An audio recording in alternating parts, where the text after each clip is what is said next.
Welcome to This Explainer. Today, we're diving into a genuinely powerful perspective on corporate sustainability. We hear that word sustainability tossed around a lot in boardrooms these days, and it's usually tied to things like compliance, carbon offsets, or some shiny new tech. But consider this. In a region that faces up to 20 typhoons every single year, businesses don't just survive. They adapt, and they actually thrive. Today, we're exploring how culturally embedded business practices from the Philippines offer a vastly superior, deeply human model for our global future. If you want to understand what true corporate resilience looks like under extreme pressure, well, you're exactly in the right place. Let's kick things off with a simple but really weighty number: 25.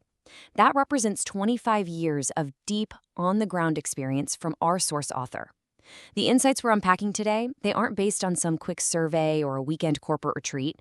No, they're drawn from a quarter century of working directly alongside Filipino business leaders. We're talking about watching these organizations navigate global financial crashes, complex regime changes, and catastrophic natural disasters day in and day out. That's 2.5 decades of seeing exactly what works when a company's back is literally against the wall. And from all that time on the ground, a totally disruptive truth emerges, one that completely flips the global script. You see, in global sustainability circles, the assumption is usually that Western frameworks need to be exported. Western companies fly in expensive consultants to teach developing economies how to be sustainable. But the argument here is that we have it entirely backwards. Filipino business leaders get some things profoundly right, and it's actually the rest of the world that needs to pull up a chair, pay attention, and take notes. To unpack this massive paradigm shift, we're going to walk through 6 crucial areas. 1. Rethinking corporate sustainability models. 2. Community as the family business. 3. Thinking in generations, not quarters. 4. Bayanihan, which is the collective action model. 5. Resilience and faith in tomorrow. And 6. What the world must learn. All right, Section 1, Rethinking Corporate Sustainability Models and the Baseline Contrast. So in traditional Western business models, the company and the community usually operate as two entirely separate things. It's a highly transactional relationship, right? The company extracts value and the community kind of just tolerates them for the local jobs and taxes. But the Filipino model? It's not like that at all. Especially in family businesses and provincial companies, the business is completely embedded. Your workers aren't just staff, they're your neighbors. The community isn't a resource pool, it's family. In day-to-day operations, this means corporate leaders are attending local weddings, they're supporting neighborhood infrastructure, and they view community welfare as absolutely indistinguishable from corporate welfare. Moving on to Section 2, Community as the family business and the sense of shared fate. This brings us to a really fascinating core concept in the Philippines called the barangay, which basically translates to the local community or neighborhood. But when you apply this to a business context, it establishes a powerful instinct of a shared fate. There's no artificial wall between the corporate headquarters and the streets outside. Filipino leaders understand deep down that what happens to the barangay directly happens to the business. So during an economic downturn, a business acting with this shared fate isn't going to just ruthlessly lay off its barangay to save a quarter's profit margin. They'll find ways to protect their people, knowing that if the neighborhood suffers, the business ultimately suffers too. It's this deep instinctual sense of shared fate that forms the very foundation of genuine sustainability. Which leads us perfectly into Section 3, Thinking in generations and not quarters, the long view orientation. Think about how Wall Street basically has a collective panic attack every 90 days over quarterly earnings cycles. Well, Filipino family businesses, they completely toss those frantic short-term metrics out the window. They aren't obsessing over quarters or the daily roller coaster of stock prices. Instead, they embrace the long view. They literally think in generations. They're constantly asking themselves what they're building for their children and their grandchildren.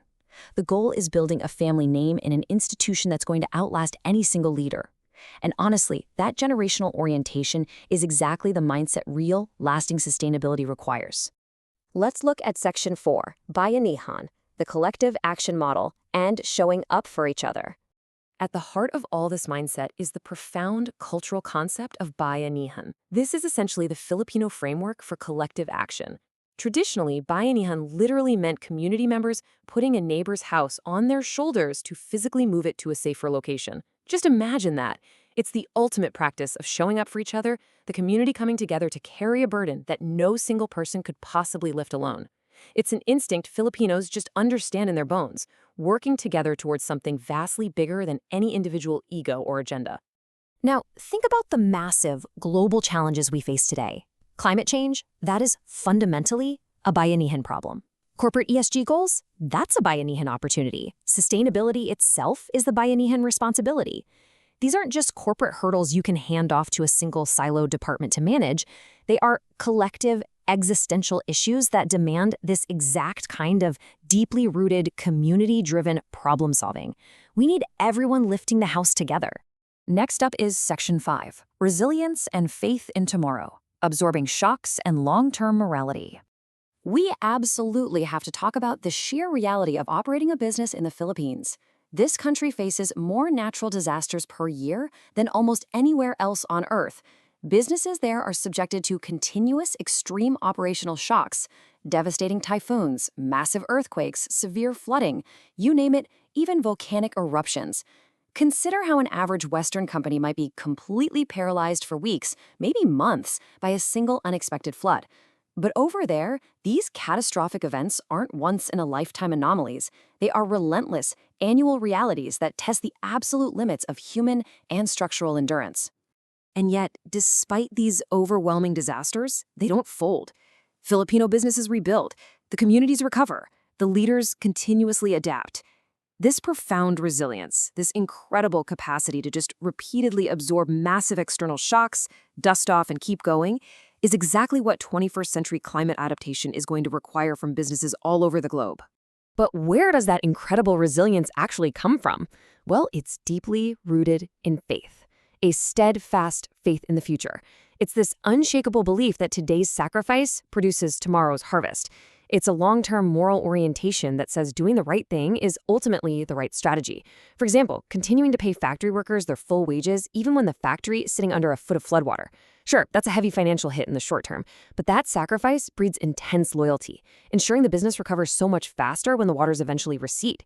That deep-seated faith is what gives their model of sustainability its absolute deepest roots.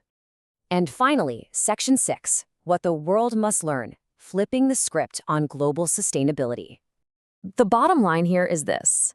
We spend far too much time in global corporate circles talking about what developing economies need to learn to catch up with Western standards.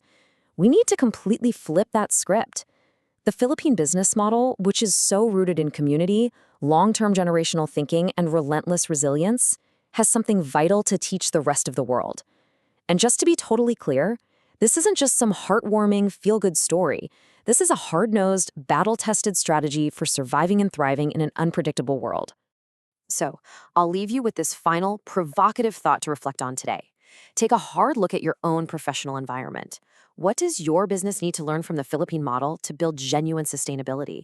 How can you step away from transactional short-term thinking and instead apply the principles of bayanihan, the shared fate of the barangay, to a generational-long view? How could that transform your organization's relationship with the future? Really think about it. Thanks for joining me on this explainer, and keep learning.